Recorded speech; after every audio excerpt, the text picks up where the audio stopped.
School is in. But are you really ready to learn? Open your eyes to a new day in education with The Awakening Educator, a program specifically designed to explore a new, mindful way of educating our youth. Learn about social-emotional learning, new modalities of teaching, and the most relevant topics in education with your hosts, Susan Andrian and Megan Sweet. Susan and Megan will take you inside the issues by looking at them from different points of view, from policies and research to teaching models that are actually used in schools. There's never a dull moment in this classroom. Have any questions you'd like to ask? Maybe you have knowledge you'd like to share, and share your thoughts live on air. Grab a pen and paper and get ready to open your textbooks and minds to a new way of learning on The Awakening Educator.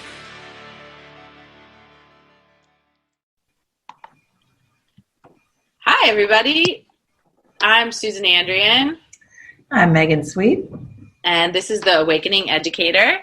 And today we are talking to youth that are doing amazing creative things. And we are so excited and honored to have Justin Carter Walton here, who also known as Jay Walt. Best known as Jay Walt, is an 18-year-old rapper, songwriter, and poet from Oakland, California. Jay Walt began writing poetry at 8 years old, later finding his passion for hip-hop when he was 11 years old. Since then, Jay Walt has shared the stage with world-renowned artists such as Nas, Wu-Tang, T-Pain, Common, G-Eazy, Sheila E., E40, Too Short, Saweetie, Black Thought, Talib Khalid, David Diggs. In January 2019, Jay Walt was featured performer for the Fox Theater in Oakland, California, celebrating Stephen Curry's 10th year in Oakland. In 2018, Jay Walt featured on the Best of Fizzle Cypher, gaining a lot of attention and recognition for his punchline and lyrical ability. At 15 years old, Jay Walt made his national debut appearance on Sway in the Morning, Doomsday Cypher, becoming the youngest MC ever to be a part of the Cypher on SiriusXM. This upcoming fall, Jay Walt will be attending Clive Davis Institute of Recording Music at New York University, NYU. Wow, damn, Justin. That's a lot, Justin. That's impressive. That's amazing. Thank you. You've been on the stage with some of my favorites. That's incredible. Thank you. So Megan, maybe I know Megan was super excited to kind of hear about that you were on the stage with Common. We were both swooning a little bit. But maybe where we'd like to start is, you said in your bio that you started poetry at around 8 and then transferred to hip hop at around 11. Can you tell us what got you started and what that process was like? No, of course. So like I said, I started doing poetry in the second grade at the Martin Luther King Oratorical Fest, which is part of the OUSD's big thing going on. And I started doing poetry because my cousin, Javad Jackson, he died, and he was a poet and he was an MC, and he was really conscious and talking about uplifting the community and a whole bunch of different things. So once he passed away, I kind of wanted to keep on continuing what he was doing. And also when I was in elementary school, I used to be I was kind of a knucklehead, kind of a trouble kind of guy. And one of my teachers was you're always using your voice, you should try to do it in a positive way. So then she started telling me I should start doing poetry and start just kind of writing out. And then I started doing poetry. And so I started performing at the Martin Luther King Oratorical Fest. That was my first introduction into poetry and performing. And then in 6th grade, when I moved on to middle school, I was continuing doing poetry. And then one of my friends, he was in 8th grade at the time when I was in 6th grade, and he was a hip hop artist. He was rapping, and I saw him perform at my school. I was like, wow, what he was doing was really cool. And also the stuff that he was talking about interested me. So then I reached out to him and I was like, hey, my name's Justin. I also I do poetry. I'm into what you're doing. And he was like, oh, if you do poetry, then you could most definitely start doing rap and stuff. So he kind of took me under his wing, and I started doing more music-based stuff and hip hop. then ever since then, like I fell in love with hip hop and music and been doing it since then. So yeah, that's kind of like how I started in like the arts and poetry and hip hop and stuff.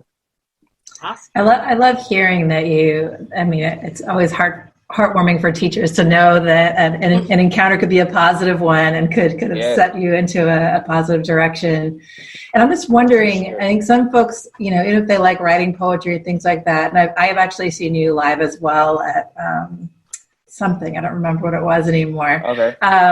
But you also are really naturally confident and poised on stage. And I'm wondering if that was always there for you from the beginning, or how that's also built alongside your passion. For sure. So like I've always loved just kind of entertaining people. Like before I started doing music, like I used to like to do magic. I just kind of like just seeing people's impressions and like people seeing people's reactions. Like I always just love making people happy. So I was always like kind of just comfortable on the stage and in front of people. Before I was really into like hip hop and poetry, I used to play the clarinet. I used to like try to dabble in guitar and a whole bunch of stuff. So I really just like was always interested in like the arts and being creative. So yeah, I definitely did have to like learn how to be more comfortable on the stage. I feel like that just kind of comes over time. Like the first performance I ever did when I was in second grade at the Martin Luther King Oratorical Fest, I looked at the ground the whole entire time. Like I was so scared of looking at the audience. So like from like looking at the ground to like now where I am now, like it's dope to see it as like my progression. So yeah, it really just took some time, but really like I always loved people and love just making people happy. So.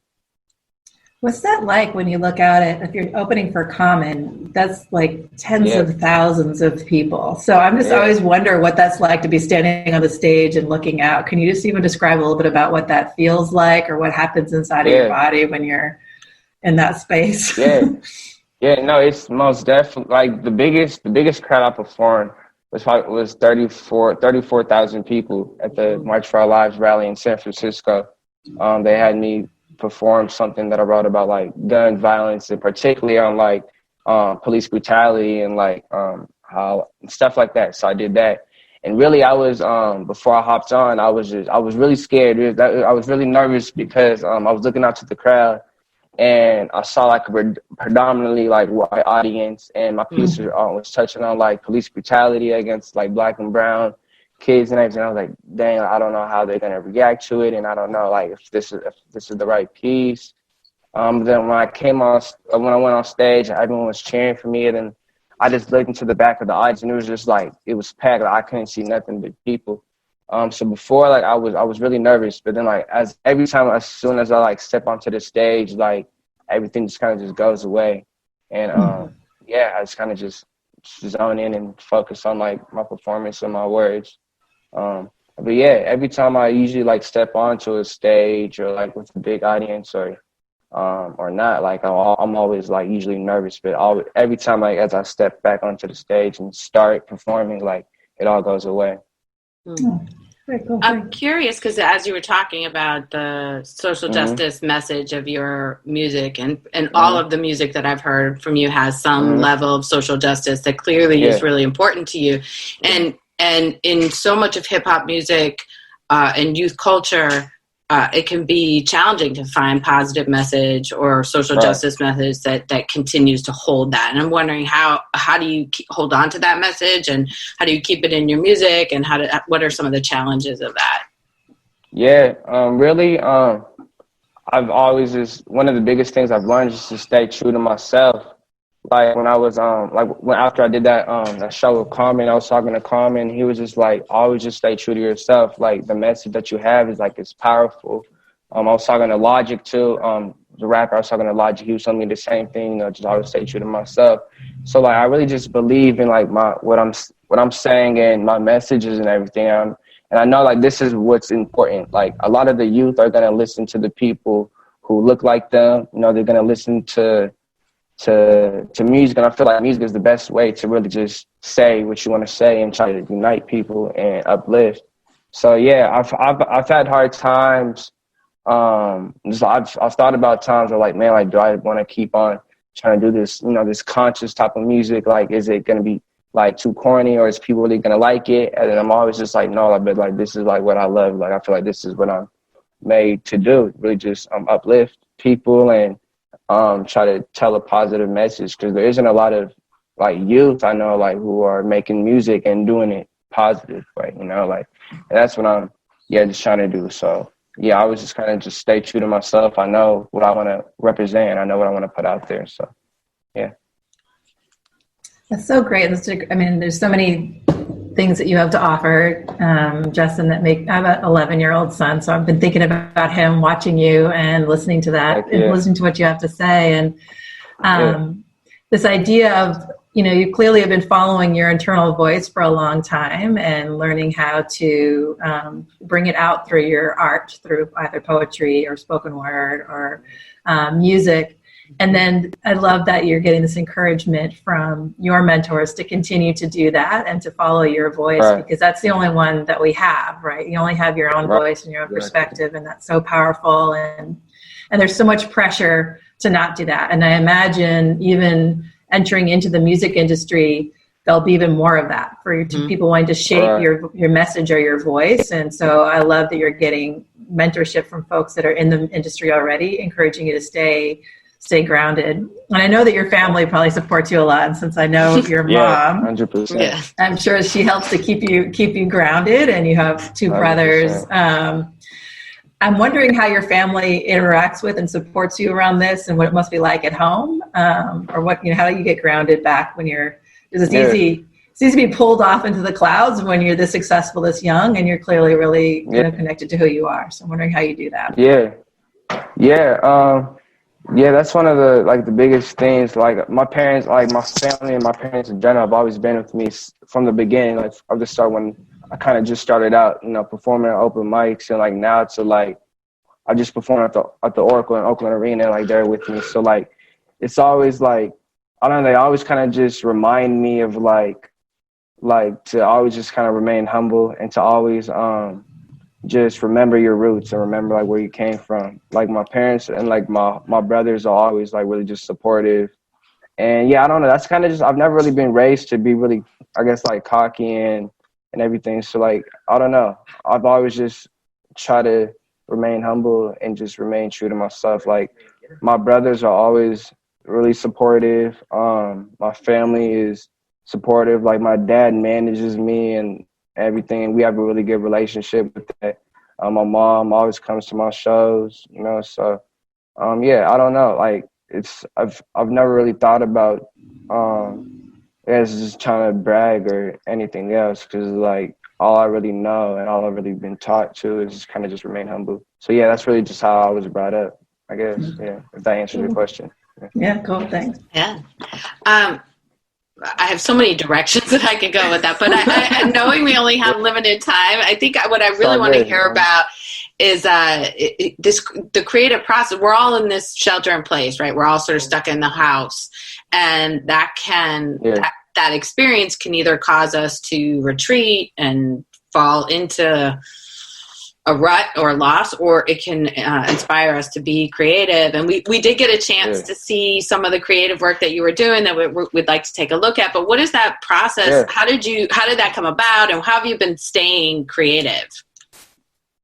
I feel like for me, I feel like this has been like the best time for me to really just hone in to like my music and my craft and just writing, and really just kind of just reflect on what I want to do. And yes, I've been using this time to just write a lot. How that video came with like the band members. So Kava Menzies, who's the vocal teacher at my current high school, Oakland School for the Arts, she reached out to me and she was like, hey, like I still want to be creative. I still want to like do things. I want to collab with people. So I want to do this video with you and your producer and DJ and drummer. So I was like, all right, let's do it. So how that kind of worked out was, so my DJ Teray, who's also part of the Hieroglyphic, shout out DJ Teray. So he did a little drum beat first, then he sent that to me. Then I put that in the app, and then I wrote my verse. And then after I wrote my verse, I sent that verse to Kava Menzies, and she did the piano over it. I then kind of put it all together and put that out there to the world. So yeah, each that was piece really was dope. recorded separately and then put together? Each piece, exactly, yeah. Each piece was recorded separately, then put it all together in an app to make it like what it was now.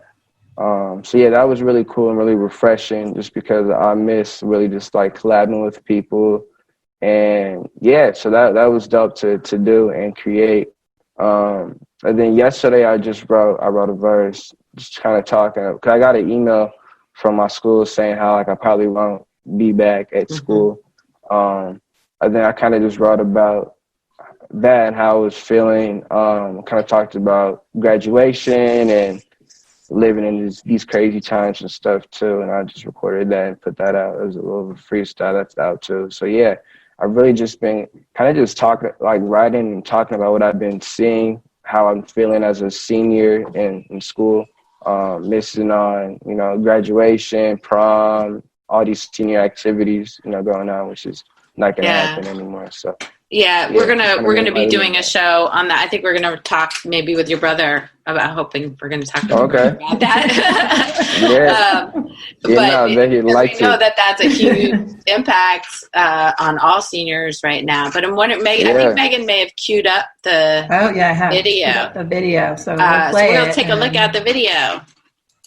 Yeah, cool. So I'm gonna play it. I'm gonna share my screen. This is the awkward moment, so just hang on a second while I share my. It's all good. We're not the super high tech. And I bet I did it wrong, so I'm going to stop sharing and make sure I share it again the right way, because that's always my issue with the sound.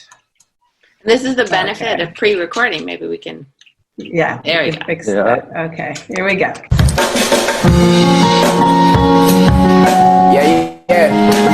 I go by the name Jay Wall. Got DK Torre on the drums, this message on the keys. Yo, I'm like, what can we do? We living in this epidemic, and it all feels new. They got a shelter in the place, but they can't shelter my truth. Arguing over toilet paper, you must be a fool. I'm getting sick and seeing Trump's face all over the news, speaking that nonsense. Cause he ain't really saying nothing.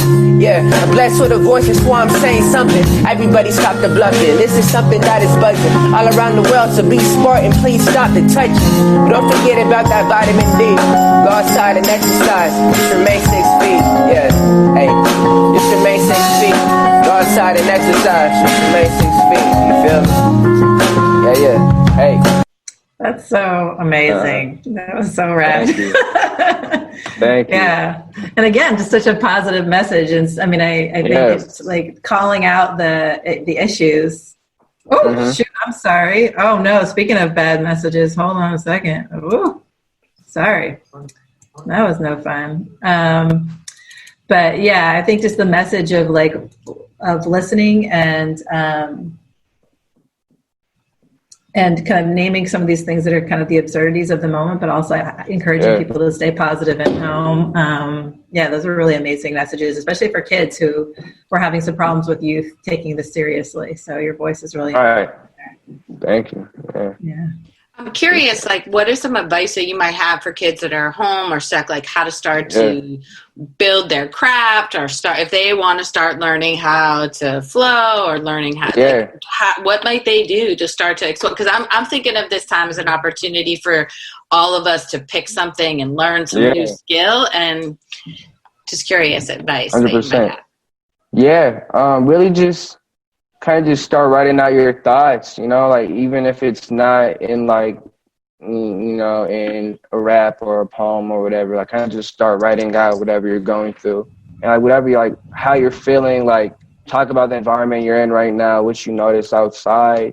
So if you want to just start writing little stuff out, and then you can transition those thoughts into rhyme form. You could figure out different rhymes. You could rhyme in different rhyme schemes and stuff like that. Really just trying to force yourself to write, but you also don't want to force it, but if you want to start learning how to, rap or write, I feel just pull out your pen and paper or computer or whatever and just kind of just start typing, typing out however you're feeling. yeah, what's going on. And then any advice for all these parents trying to homeschool, ways they might provide opportunities for creativity for their kids? Really just, I mean, I just want parents to know that like creativity, like it's really good to be creative, you know, especially during these times. Like you don't want to just, you know, just, I mean, of course school is positive is what we need, but also you want to let, you know, your kids be creative and let them be free, you know. So really just, I don't just let your kids be creative and however way they want to, whether it's like, you know, writing or dancing or even baking, cooking, like however like they want to, you know, be creative. Just let them be creative, because I feel like it's really important, especially during these times where we're all kind of just trapped in one place, you know. Totally. Yeah, it's such an important outlet for to be able to be creative and let that out. Yeah. This has been such an amazing interview. I'm so grateful for your time. I feel like we could keep you on for another hour and talk with you even more. That'd be So cool. we'll have to reschedule that so we can have even more time with you. I'm just wondering, in a couple of words, like when you think about going off to college next year, you know, and you're going out of the nest, what are you most looking forward to? Out of the state. Out of the state. Yeah. Really just kind of just connecting with other people and other kind of just other creatives, you know, because like this, particularly like the school that I'm going to, NYU, I'm going for music and music business and recording and stuff. So I'm really excited to meet other people who have the same interests as me all over the world. Like I just did a Zoom call like not too long ago with a couple of the students who got admitted to NYU in my class, and there are people from London, Senegal, like all over the world, Canada, all of the states. So like I'm really excited to really just work with different people. I'm excited to just be in another state. I've been in California all my life. I love California. I love the Bay Area, Oakland to be specific. But I'm really excited to venture off and just see more, you know, the world and see what New York has to offer. Yeah. Well, we are super excited to follow you as your career, as you know, when you're big time, don't forget about us at the Awakening Educator. Hi, everybody. Welcome back to the Awakening Educator. I'm Susan Andrian. I'm Megan Sweet.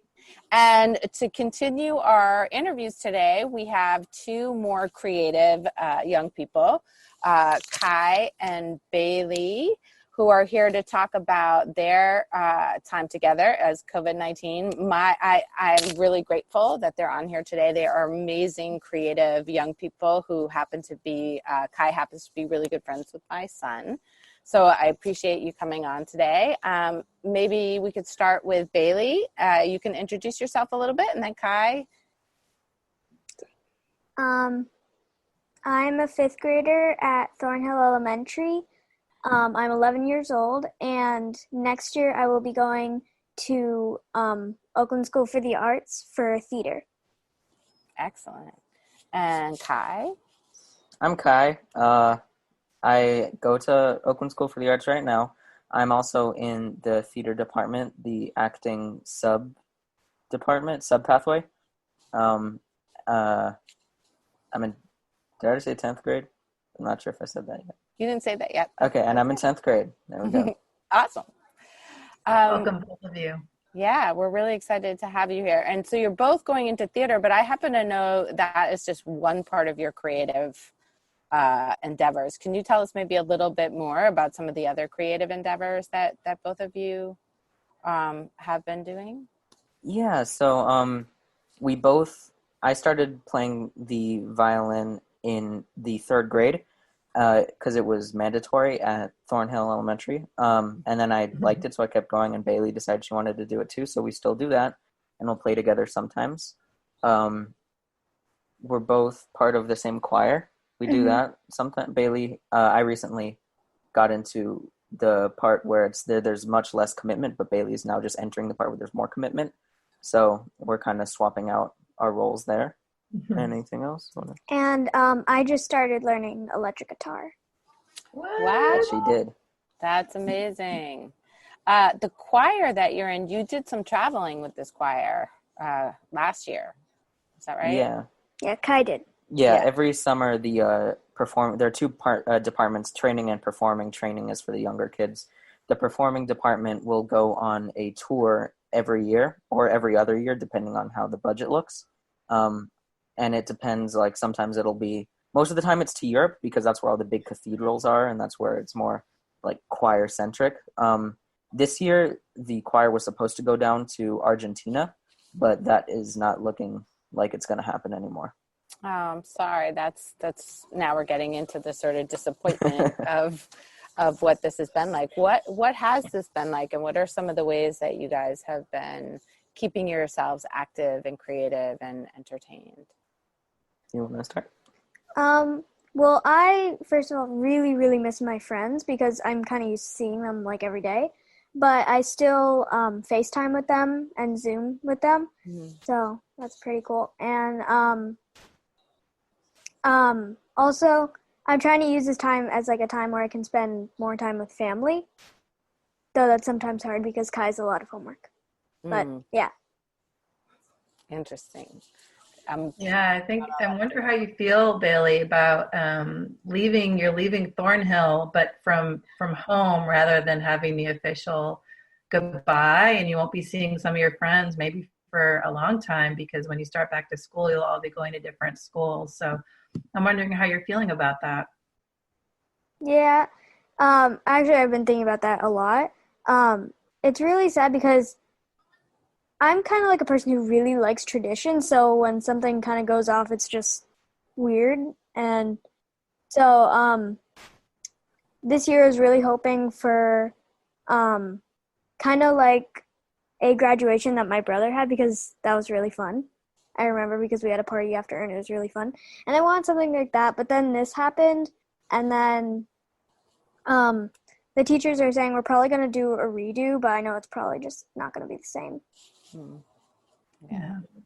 Thanks for that. How's school going for you, Kai, going to school online? I think a lot of high school kids are finding it uniquely challenging. I'm a little bit conflicted on this because a lot of people are saying it's much harder and they feel like it's a lot more work. To me, it doesn't feel like there's a lot more work. It just feels like there's less schedule and motivation. I feel like the reason why there's more homework kind of makes up for the fact that there's less class time. Like we'll only have classes for 40 minutes and we only have classes every other day.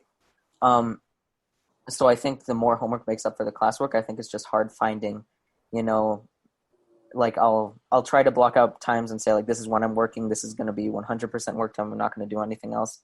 And then I might get distracted by something. It's just I'm trying to find ways to stay motivated and on task so that I can finish my stuff. I think that's the biggest difficulty there. You sound like me. That's my challenge too. I think that's all of our challenges these days. Have you guys been playing music together during this time? Oh yeah. Yeah. Definitely more than before the quarantine. I'm a little bit grateful because it felt like the world was moving too fast before all this happened. It felt like I needed to catch up. So on one hand, I get to catch up. I get to play music with my sister. I get to, I get to clean up my room finally, even though I haven't really done that yet, but I'm going to. Kai, are you sharing these ideas with us? Because I've gasped. I get to clean up my room finally will be words never uttered by my child ever. So that's great. I mean, I can't really walk in there at moments. So.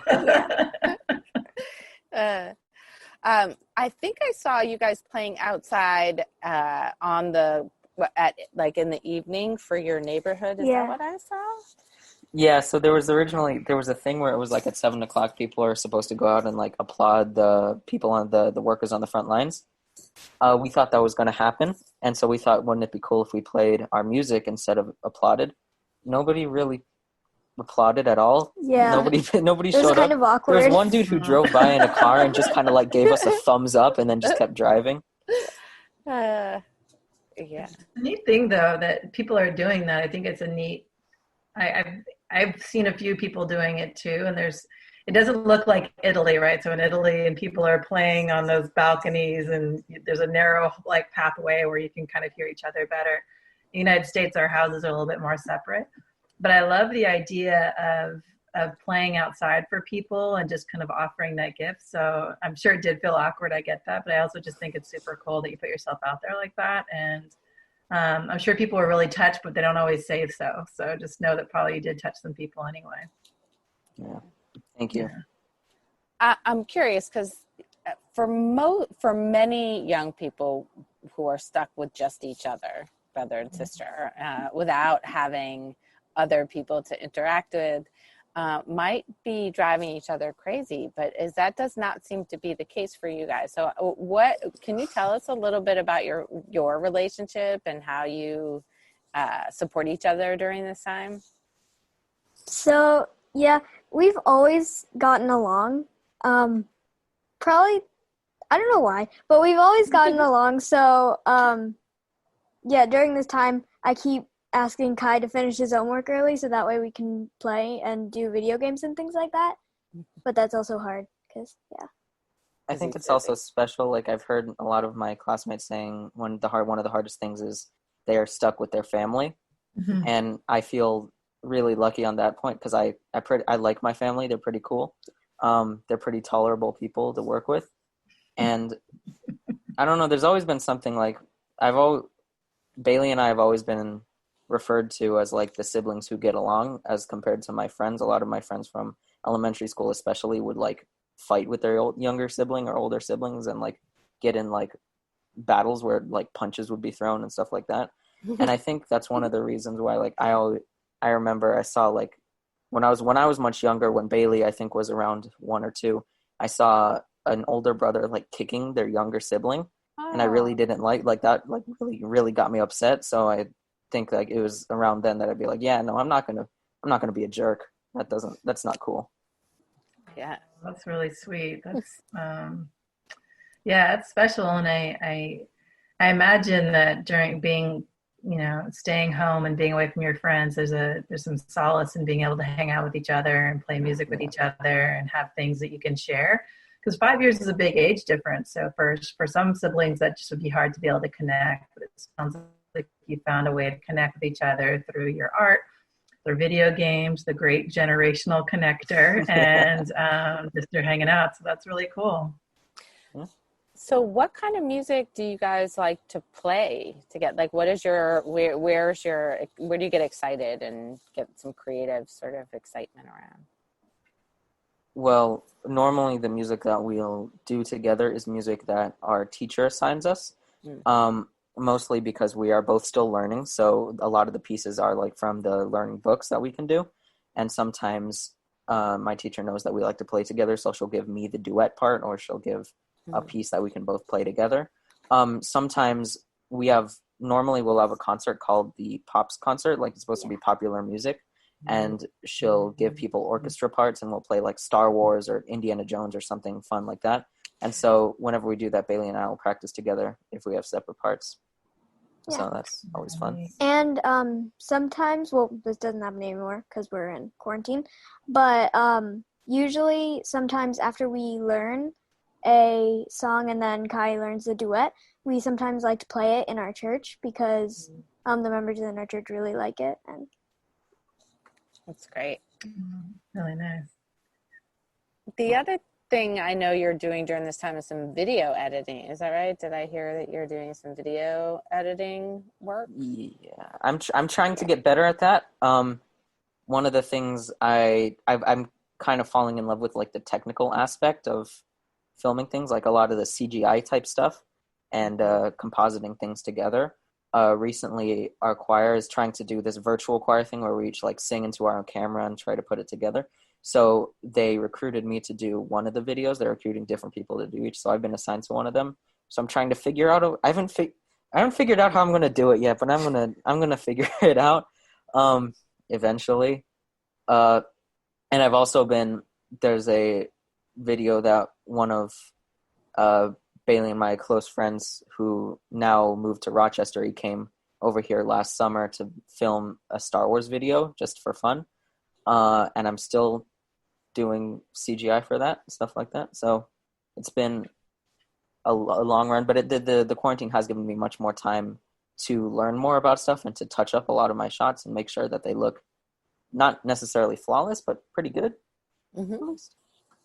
Are you doing? Yeah, it's great that you can use this time to. I love what you said about feeling like you could slow down a little bit, and it is the gift of this time. And I'm kind of anxious.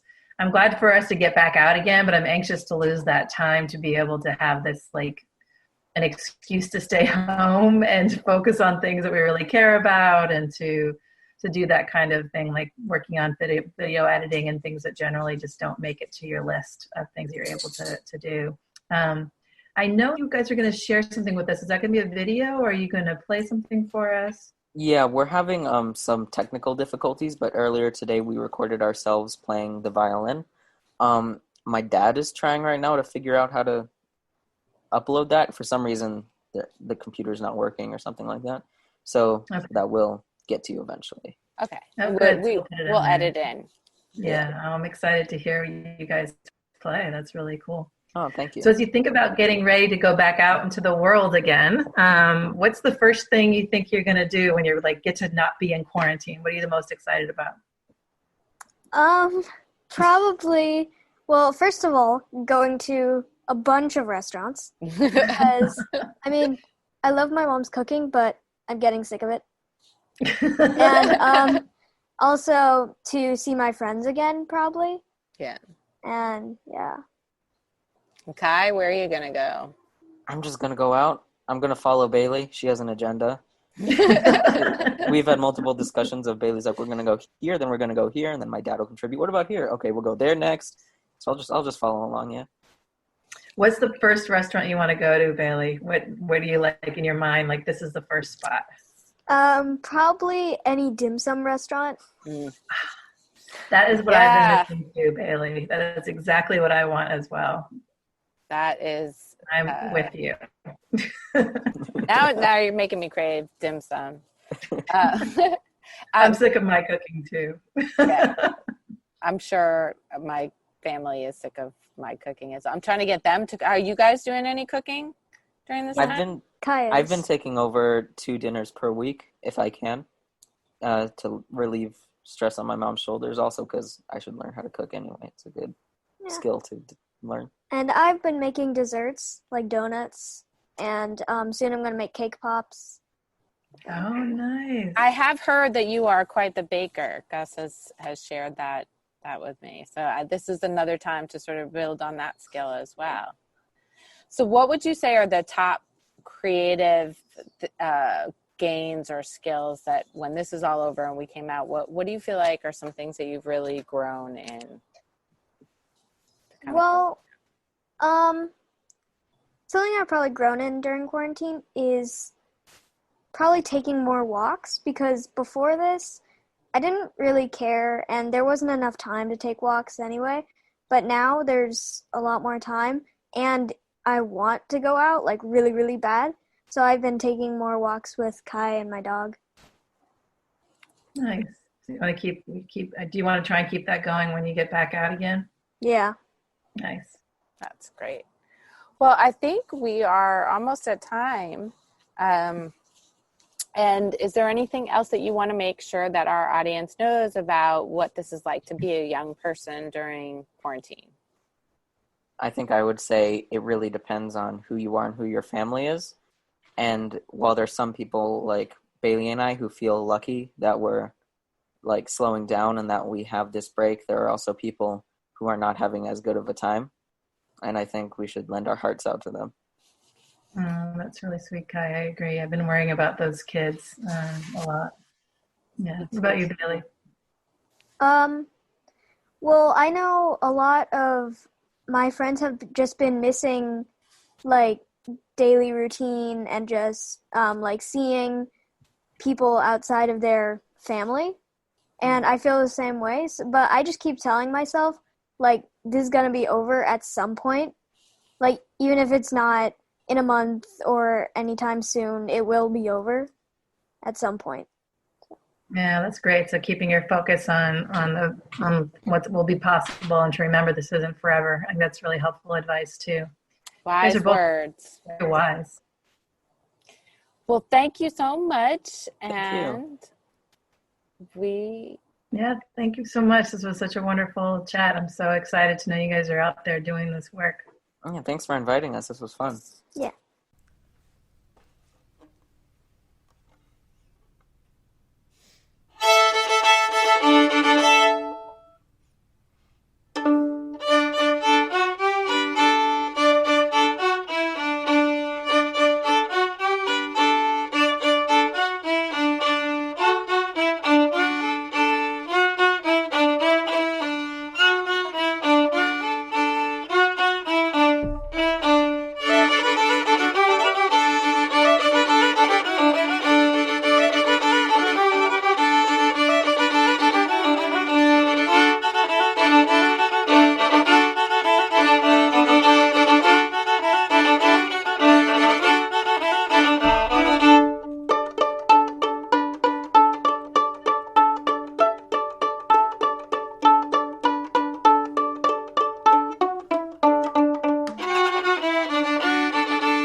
We are here with Savannah. We are so excited to have another youth guest with us for our 3-part series on youth. And as you all know, this series is about creativity during a time of crisis. And there are so many amazing things happening all over the country with young people doing super creative things. And Savannah is one of those people who has really just taken her talent and her art and created some beautiful jewelry that she's using for a cause. So we are super excited to have her here today with her mom, Caitlin, who's visiting with us too. So let's give you a chance to introduce yourself.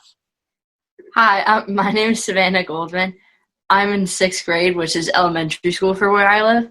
I live in Massachusetts, and I'm a competitive horseback rider since I was 3. And I love skiing. I'm a former ski racer, and I love hanging out with my friends and school. Awesome. I did not know you were a competitive horseback rider. That's really cool. Have you been able to get out to the horses throughout this? Are you still seeing the horses? Well, I went a lot in the beginning, but now they're really strictly not letting many people at all come in, because it's just very easy to spread. Yeah, that must be really hard to not be able to see the horses. Yeah, that's really cool, Savannah. I didn't know horseback riding either, so that's neat. That's and in 6th grade already having an Etsy store. So I'd love to hear a little bit more about how you got interested in jewelry making and what your process is. Well, I started making my seed bead jewelry this summer, actually. I got a lot of ideas from Pinterest, YouTube, and a bunch of social media platforms. I loved expressing my creativity throughout my work, but I just started telling people about it right after my February vacation, and then it started blowing up, and it's just really been fun, and it's taken up a lot of my time, even because we don't have anywhere to go these days, but yeah. Yeah, we definitely don't have anywhere to go, which which can be difficult, but it's amazing to have that kind of time.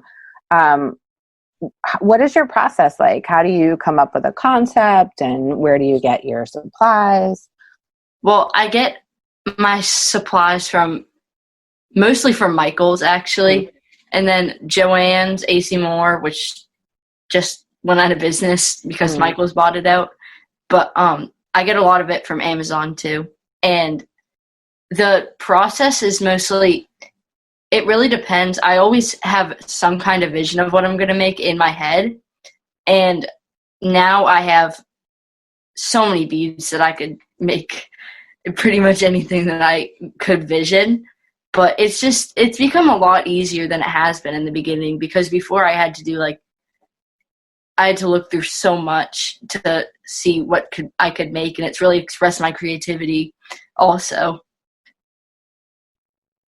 Yeah, that's one of the things I love and that can be challenging about the artistic process is you have an idea in your head, and then sometimes being able to take that idea in your head and make it happen in real life can be challenging, right? So we think we know how to do it, and it takes longer or it's harder than, at least for me, I know everything I envision in my mind is like 10,000 times harder in real life. And I've had to learn to embrace that process. I'm wondering how it sounds like you've been sticking with it and it's gotten better, but what was that process like for you, especially when you started out and where you are now? Like what kind of growth have you seen yourself go through the last few months? I've been so much more mindful, and I really understand the use of supplies and what certain type of money can do. And it's just really, quantities matter. And it's brought me through a lot, and it just so much makes more sense to me also, because it's just creative mind has like helped me express myself. You bring up a really important point around, like, especially for when you're trying to raise money for something, and we're going to talk about that in a second, but the business end of things of like, there's actually you have to factor in the cost of what you're making and then how much you're selling and all of the things that go into that. And and it sounds like that was a process, sort of figuring that out. What was that process like? Like, how long have you been doing this, and how did how has your process evolved? Well, ever since last summer, I started making the jewelry, and I know that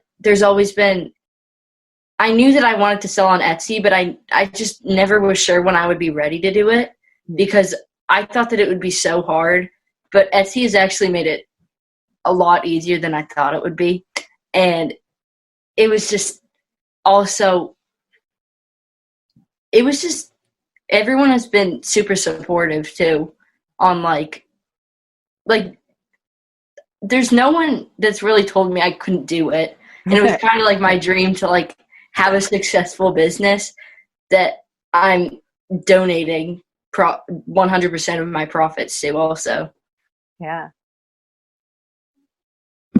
Let's talk about that. I mean, that's really amazing. Not only have you had the motivation to create something and to develop a store online, and it sounds like you're learning about the business side of that, which is that there's supplies that you need to get before you can produce something. You have to quantify your own time to help you understand how much to charge. But then you made this choice to actually donate 100% of your proceeds. So can you tell us a little bit about what was behind that for you and why that felt like an important choice? Well, the camp that I'm donating my proceeds to is called Summer Stars Camp for the Performing Arts. Summer Stars is a nonprofit organization with free tuition and transportation. Campers range from 12 to 17 years old and stay overnight at the boarding school campus. I got associated with Summer Stars because both my parents have worked there since the camp started. Yeah. You've seen the motivation, you've seen the impact that the camp can have, so you want to be able to, are you then helping like contribute to the scholarship fund then? The proceeds that you have go to that? Is that where that goes? Yeah, it's just, since it's nonprofit, it's just donating to the tuition and And how long is that camp? So how long you said they come overnight and stay at the boarding school. How long do the kids get to stay there? 9 days. And it's really just, I've seen how much of an impact it makes on so many kids. And I've been there since birth, not as a camper, but just as a staff kid to hang out with the other staff kids. But it's just done so much for so many people, because so many people haven't been dealt as good of the cards as I have. Mm-hmm. And I'm just really grateful that these kids have this summer camp to go to when they couldn't if in some situations they really couldn't. Yeah. And you're 12 now. Was this going to be your first year going to the camp, like as a camper? Well, I'm going to try to apply this year, but yeah, I'm really hoping to raise enough money that I can have at least one camper spot, that I can donate as much for one camper spot at least, so then I'll be able to at least bring my contributions, because I don't need it as much as other kids do. So how much do you have to raise in order to create one spot for one kid? It's about $500, which how things have been going so far, I'm very hopeful that I can get there, and maybe even more. That's great. Yeah, that's a beautiful thing. Wow, that you want to. So the camp kids audition for it then, and then they're able to go. And it sounds like it brings kids in that have been.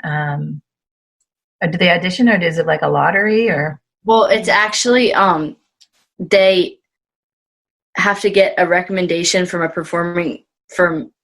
any teacher that knows them, and then they have to write an essay about why they should be chosen to go. And there's no audition process. There's no like lottery, but it's just all from character. You just have a passion for the answer. Yeah. I'm curious around what do they do? Is it musical theater? Are they learning instruments? I mean, I happen to know both your parents and know that they are like incredible musical teachers. So I'm curious what the camp experience is like. Well, so even though it's 9 days, there's a bunch of different classes and workshops, and then there's a show at the end, and it's either they make a bunch of different classes they have, such as freestyle rap, poetry. They can make their own band, singing, obviously it's performing arts. There's African dance, there's hip hop. There's just so many opportunities for people. If folks want to support your cause, and also buy some beautiful beaded jewelry, how do they do that? How do they find you? Well, we actually started sending it out to people right after my February vacation, but then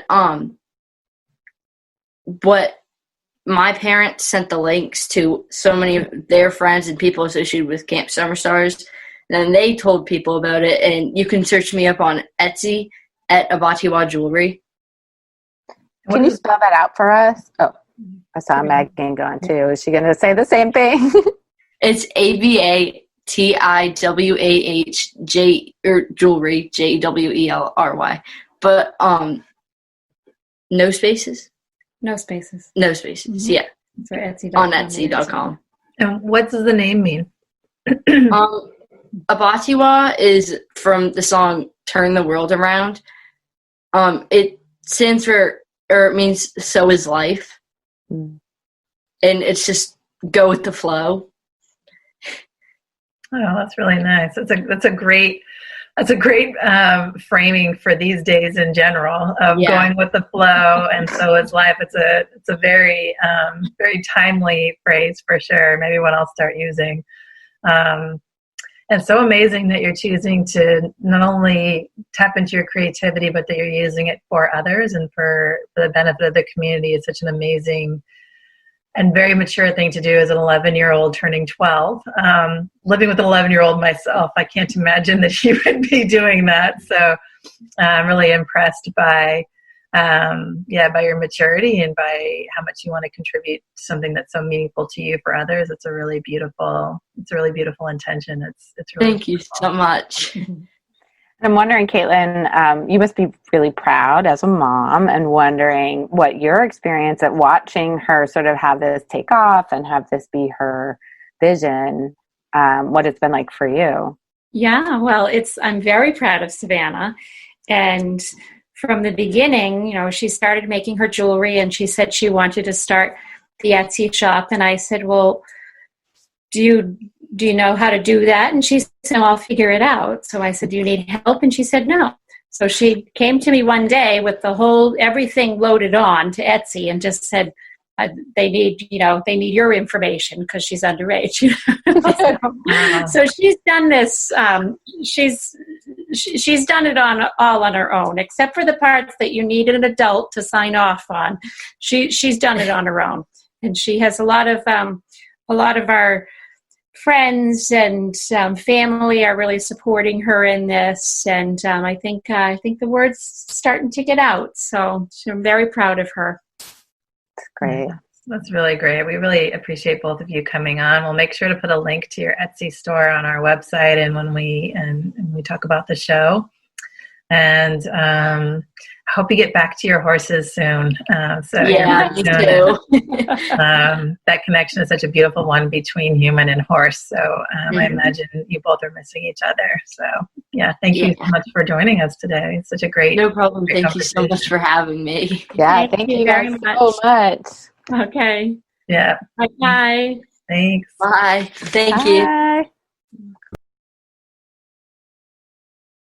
Hi everyone, welcome back. We're continuing on with our series of talking to creative kids, and today we have Elizabeth Frandy. So welcome, Elizabeth. You want to tell us a little about yourself? So I'm 9 and I'm from Queens, New York. I like hot dogs, pizza, and hamburgers, and I love fashion design. Nice. That's a good description. And I know you I like a lot of those things right? too. You like those things too, Susan? I do. How did you get interested in fashion design, Elizabeth? So when I was I want to say 6-ish. I don't remember what birthday, but I found one of these sewing kits and I brought it over to my aunt's house. And me and my aunt's housekeeper, Nellie, we sewed together, and I think I just got hooked from then. Oh, wow. I think I've been sewing for 3-ish years now. And I make a lot of stuff. I also do a lot of other things like needlework. I crochet and I embroidered. And I just learned how to embroider from a book. So I embroidered a pair of jeans. I cut them to shorts and I embroidered all over them. Well, no way. That's amazing. I actually have them in my room if you want to see. Absolutely. We definitely would love to see. Okay.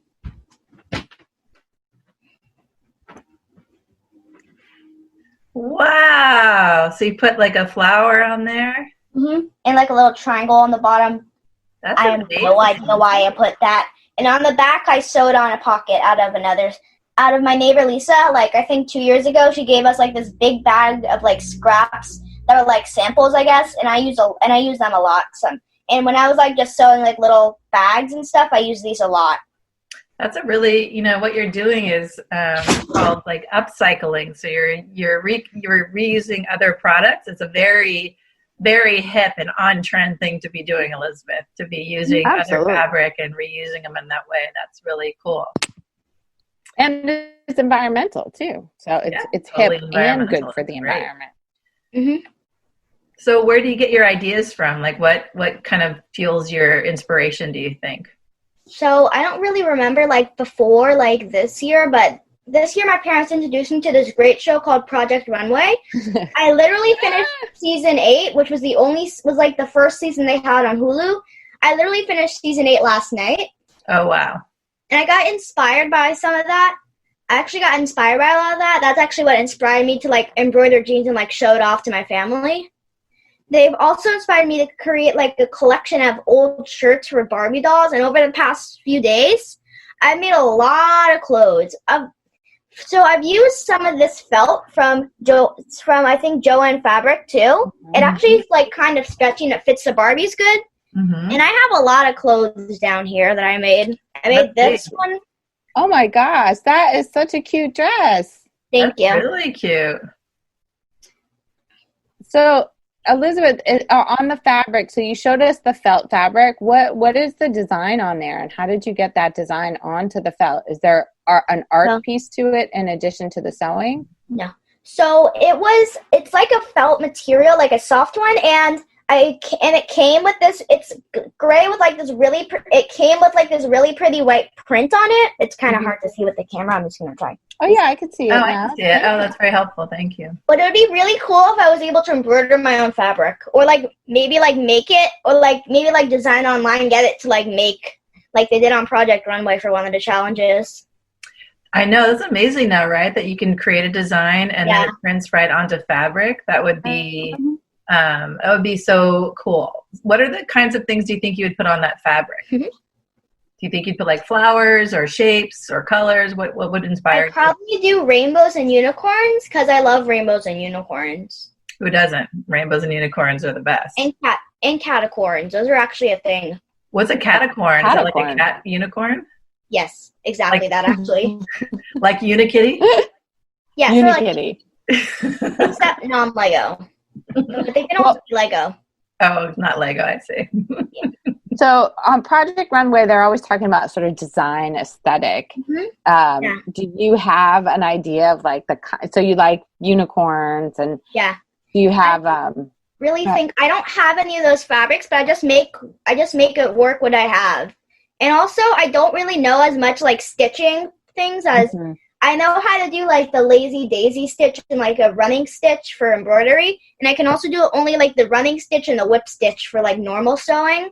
I don't really have like such a wide range of stitches. I have a sewing machine, but we don't really use it because my mom's laptop is all set up on the table. But so I normally just take my two very simple known of stitching things, and I make a lot of clothes for Barbies. Check them out. I actually haven't started making clothes until like 2 days ago. I guess I sort of got inspired by the finale because I had to create big collections. It was originally supposed to be an I Love NYC collection, but then I realized I don't really have anything that represents NYC, so I just started making random clothes. I love that. You made a whole Barbie doll collection. That's very cool. Maybe you can just show us it and then also describe it a little bit. Yeah. So this is one of my favorites. I made it this morning. It is out of like the sleeves, like the pant legs of the shorts I showed you, and I cut out like it so the yellow part is on the bottom, and I made it into a dress with like a side open. That's actually how I do most of my dresses because that's the easiest way to make sure it's not too tight and they can't slip on and they can't fall off or not get on. Yeah, that's a good strategy. You need to make sure that they can be held, they can stay on and not come off. So I used an Ariel Barbie doll. I guess I got really inspired with this like deep blue fabric and the green fabric I had. I made her like a seaweed like cloak in a sleeveless blue dress. I also have one with a 1-over strap. That's also what I normally do for my dresses. I have one with a 1-over strap that's open on the side. This one is closed on the side except for this part. It was kind of uneven. Yeah, that's so great. You made all of these dresses in 2 days. All of these Barbie dresses in 2 days with the accessories too. Oh, I didn't make the accessories; those are already plastic. But like, are you talking about like the cloak? Yeah. Yeah, I think I made all those in 2 days. I also made another cape that you can just slip on and off the head. I love that. Nice. Do you think you'll ever want to move on to, I know you're already starting to decorate clothes for yourself, Elizabeth. Do you think you want to move on to like creating like human clothes? Or are you sticking with Barbies for a while? My mom we actually bought a pattern and some Space Cat fabric like last year, I think, at Joann Fabrics. And we haven't gotten around to making myself a dress, but I want to make the dress so I could just be like, hey guys, if we ever go back to school, hey guys, guess where I got this dress? They guess. Have no idea. I say, know where I made it. Yeah, that's incredibly cool to be able to make your own clothes and to start with an inspiration at this age. That's really amazing that you're spending your time that way. What a cool way to spend your forced confinement. Oh, I see something else coming into our view. What else you got? So this is not mine. This is my little sister. She almost overstuffed it. But the first day that I got my sewing machine, it was actually from Delaware, and we were at my aunt and uncle's house, Auntie and Uncle Gay, and then we used some Star Wars fabric, which I made a handbag out of. Oh. This is the pillow, not the handbag, and we used some of this popsicle fabric, and we made a pillow.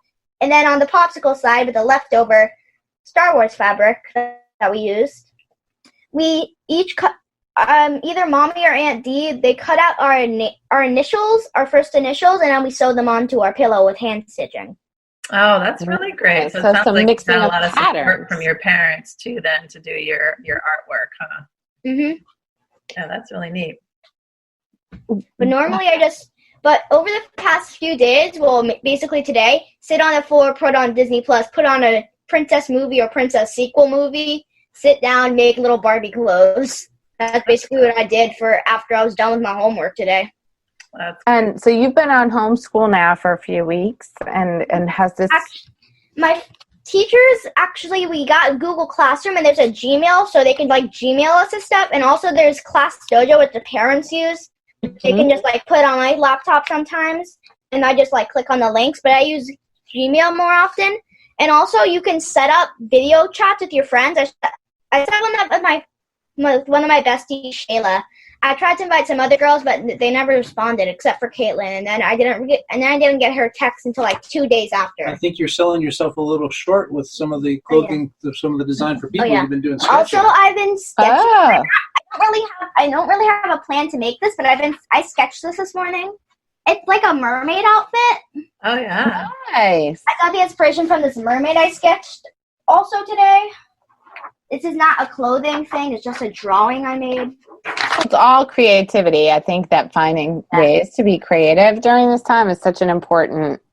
What I love hearing, Elizabeth, is the excitement in your voice as you talk about doing something that you really care about and doing this creative outlet during a time when a lot of kids, and my own in particular, he's kind of struggling at home. He's getting kind of bored. He's getting kind of grumpy sometimes, and he's struggling with being at home. So it sounds like that you found, like, you built on a creative passion you already have, and you're using this time at home to really explore it more, which is really cool. It's a really neat thing to do during this time.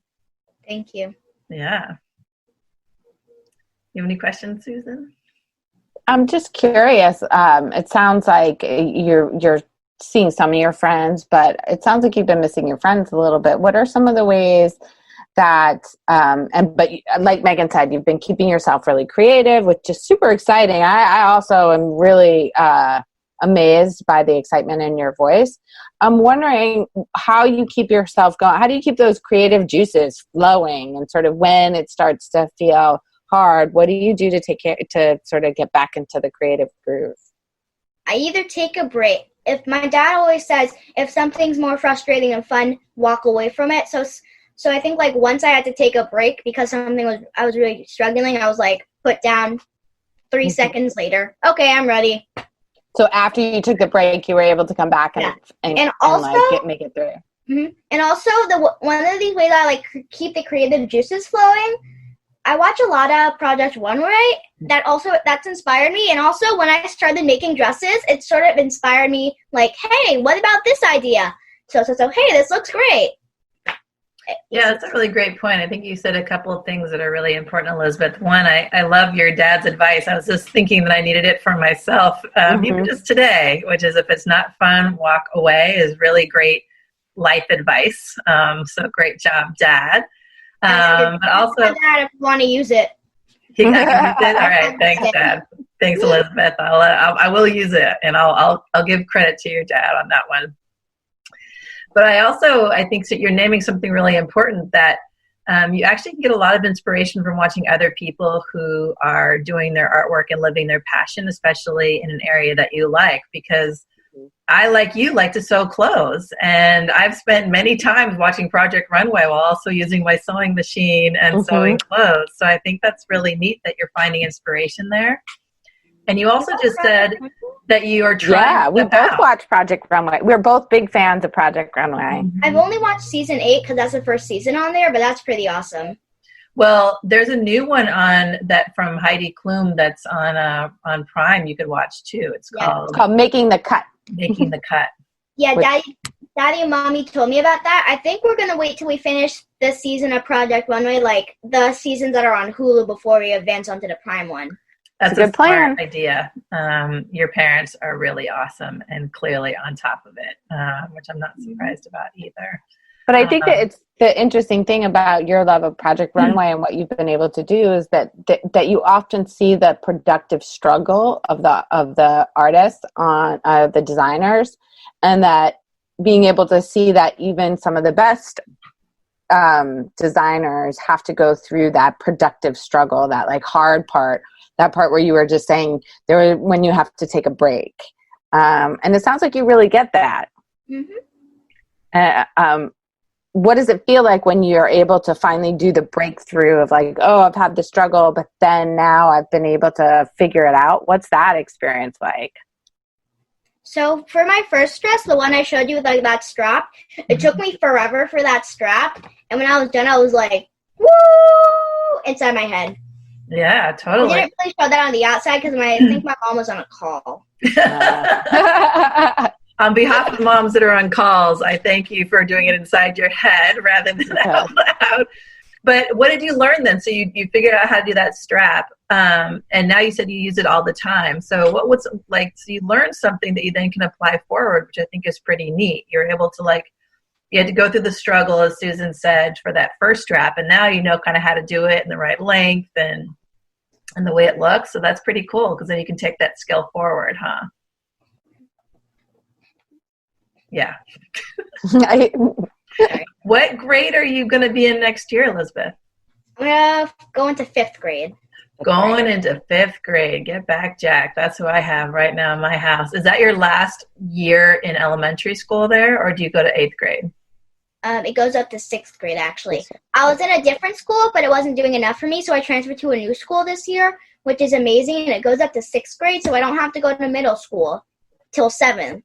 Oh, nice. You sound happy about that. You weren't quite ready for the middle school. It seems like middle school has a lot of drama from all the books I've read. Mm-hmm.